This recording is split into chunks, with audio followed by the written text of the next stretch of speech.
El relato de este domingo es bastante complejo, denso, lleno de símbolos, imágenes, tan complejo que el mismo autor en 13:14 dice: el que lea, que comprenda. Es importante ubicar el relato dentro del contexto del capítulo 13 de Marcos y no desligarlo del texto del domingo pasado, el pasaje de la viuda pobre, en el que Marcos presenta una fuerte denuncia de Jesús hacia la institución religiosa judía, primeramente denunciando a los escribas como aquellos que devoraban las casas de las viudas, y luego mostrando a una viuda pobre como la víctima de una institución que explota económicamente a los menos favorecidos, quitándole lo poco que tienen. Terminado el relato de la viuda pobre, inicia el capítulo 13 con una afirmación de Jesús acerca del templo de Jerusalén que expresa evidentemente el fin de ese templo, es decir, el final de una institución religiosa corrupta. No quedará piedra sobre piedra, ni una que no sea destruida.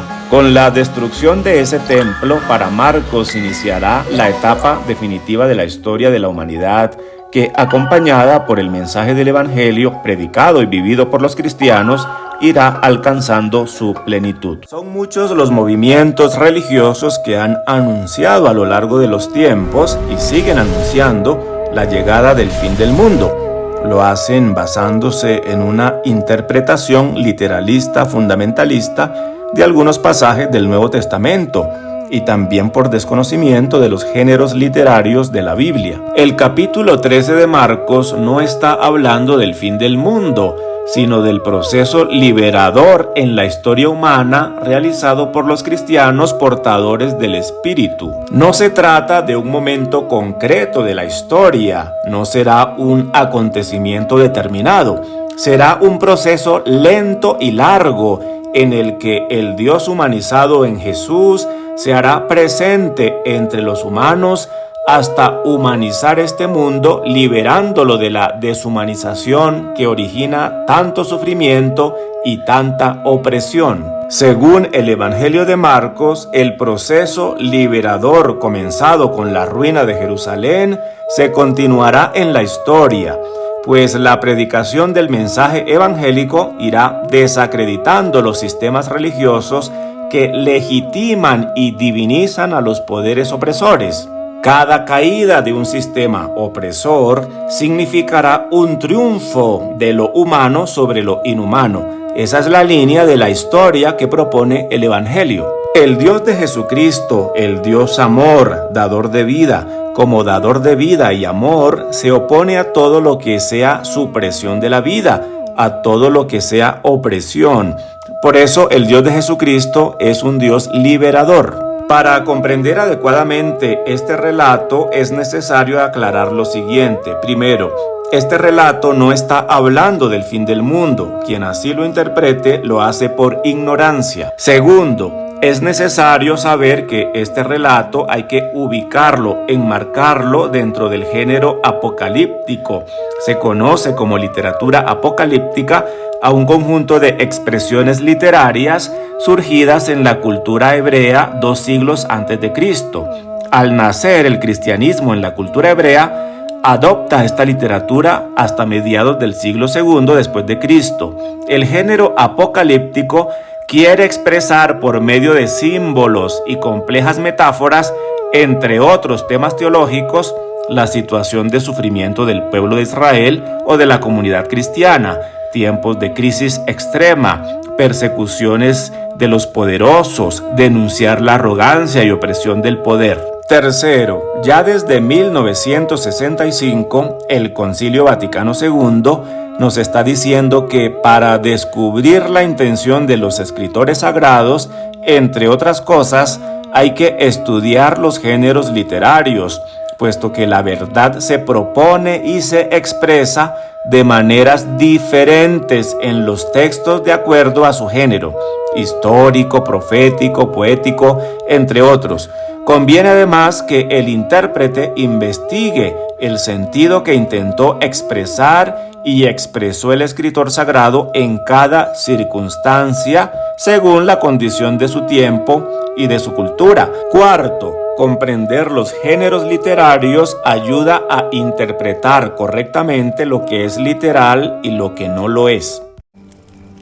Pero en aquellos días después de esa tribulación, se oscurecerá el sol y no brillará más la luna.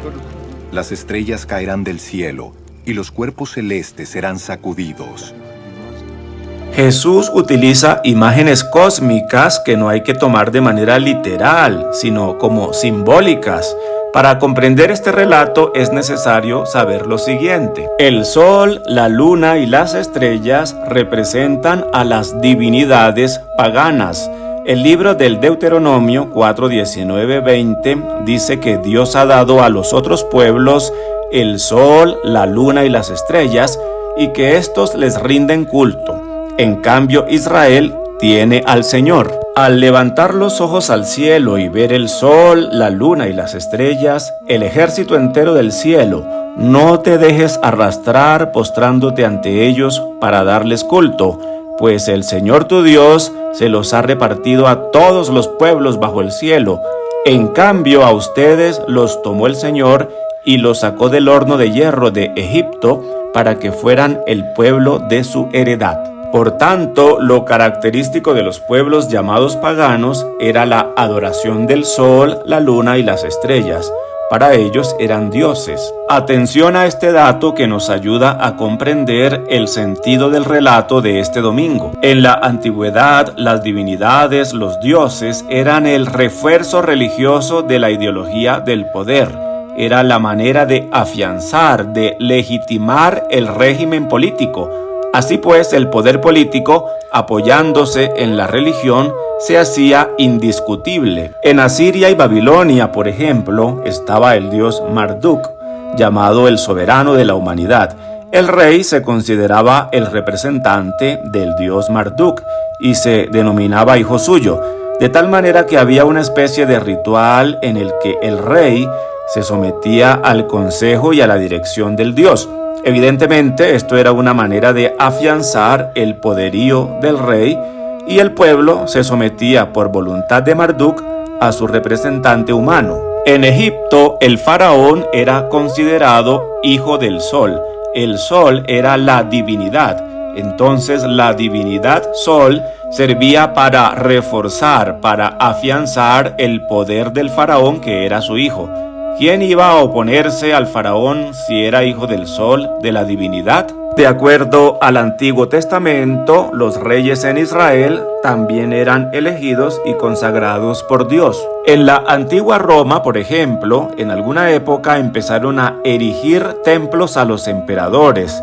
Es lo que se llama el culto imperial.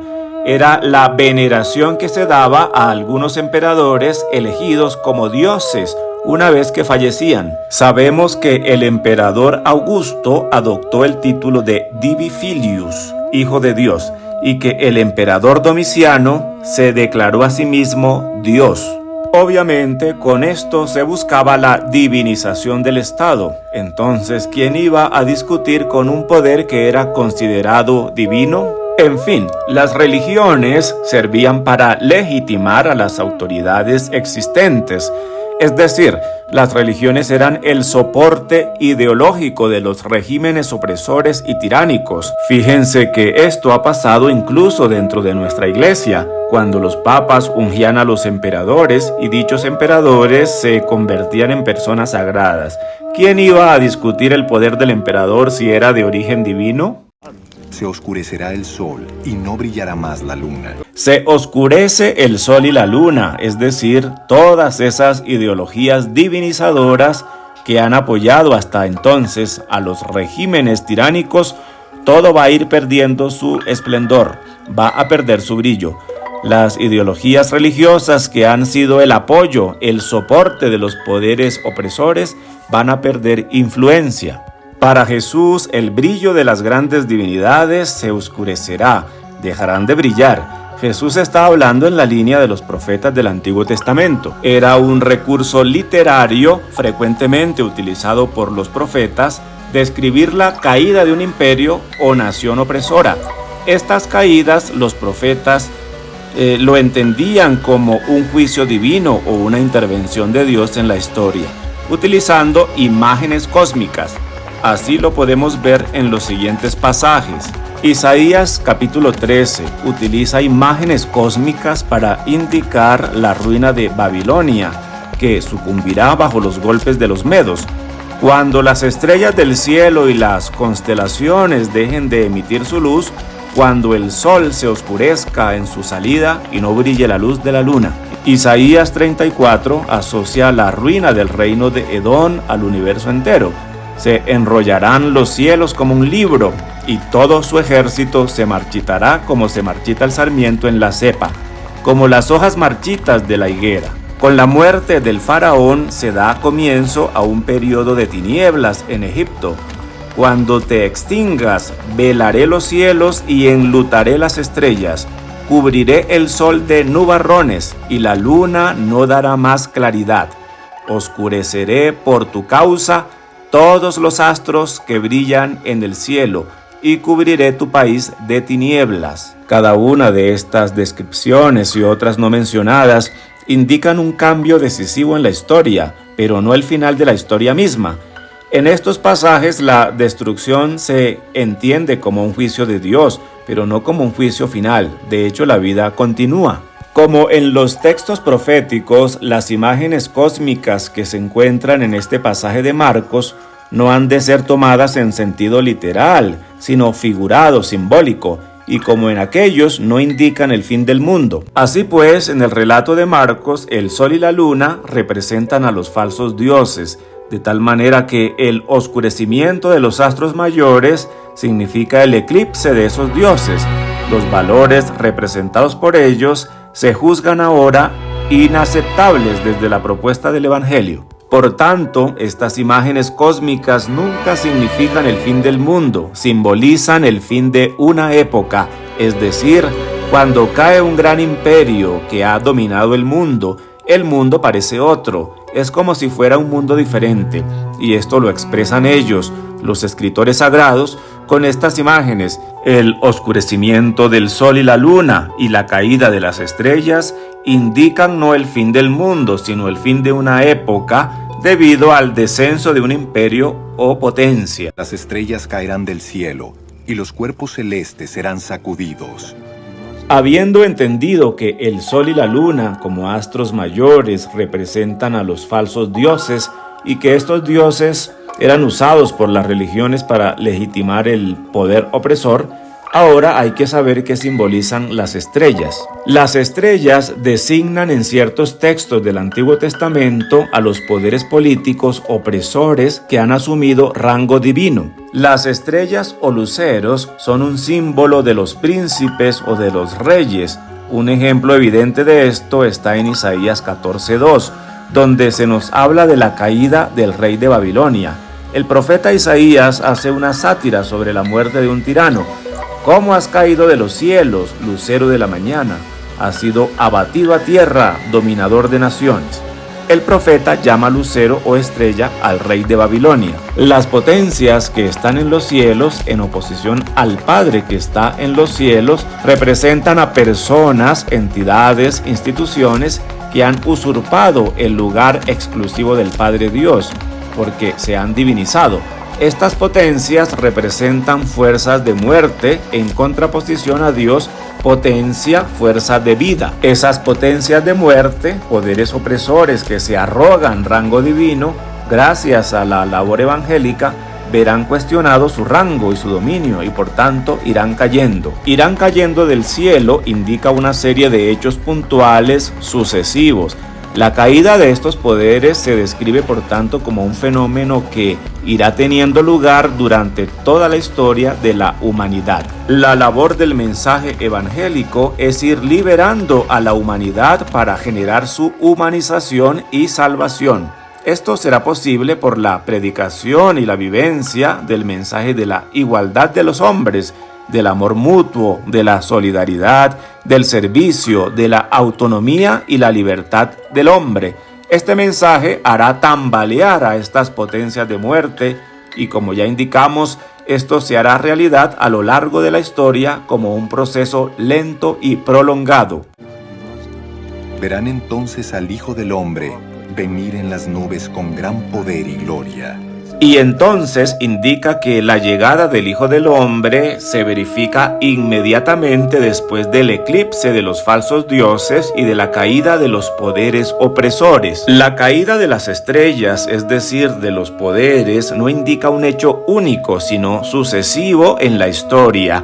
Cada caída de un poder opresor y tiránico será un triunfo del Hijo del Hombre. Según Marcos, cuando caen esos regímenes tiránicos, lo que aparece, lo que surge es la victoria del Hijo del Hombre, o sea, el triunfo de lo humano sobre lo inhumano. La buena noticia es clara: cada vez que caen esos sistemas que no permiten el desarrollo humano, lo que emerge es la liberación, la recuperación de la dignidad y la libertad de las personas. Así pues, la victoria del Hijo del Hombre se manifiesta en aquellas circunstancias cuando nuestra realidad humana, cuando nuestra historia logra superar situaciones que son contrarias al bien del ser humano. Esa victoria de lo humano sobre lo inhumano, Marcos lo identifica, lo presenta como una llegada o venida del Hijo del Hombre. La dignidad del Hijo del Hombre, el hombre en su plenitud que tiene la condición divina, va explicada por varios símbolos. Entre nubes señala, indica su condición divina, por oposición a la usurpada por los poderes opresores. La llegada o venida equivale a la de Dios mismo. La potencia es la fuerza, el espíritu que da vida. La gloria hace referencia al amor que ha recibido del Padre para ser donado a la humanidad. Y él enviará a sus ángeles para reunir de los cuatro vientos a los elegidos, desde los confines de la tierra hasta los confines del cielo. Enviará a sus ángeles, manera de designar a sus seguidores que han llegado a la meta y que no cedieron al poder. La reunión de los elegidos es la última misión de los seguidores de Jesús. Los que le ayudaron a realizar su obra, le ayudan ahora a recoger el fruto. Téngase en cuenta que como la llegada del Hijo del Hombre, también esta reunión tendrá lugar cada vez que se verifique la caída de las estrellas, de esos poderes. Sus elegidos, por oposición a los de la antigua alianza, son los que en la proclamación del mensaje han resistido a los poderes opresores inhumanos. Se establecerá así la nueva humanidad procedente del mundo entero, de los cuatro vientos. Pues por todo el mundo hay discípulos, buscadores de la nueva humanidad. En fin, Marcos presenta así la dinámica de la salvación en la historia. Esta salvación no tendrá lugar mediante una intervención divina portentosa y violenta. Es decir, que esta salvación en la historia se opone a la ideología mesiánica del judaísmo tradicional que esperaba un Mesías poderoso, guerrero y vengativo. Más bien, esta salvación se irá realizando mediante la colaboración de los hombres y mujeres que, siguiendo a Jesús, viven y proclaman la buena noticia sin acobardarse ante la persecución. La caída de los poderes, que aparece como instantánea, es un proceso histórico que se desarrolla en el tiempo.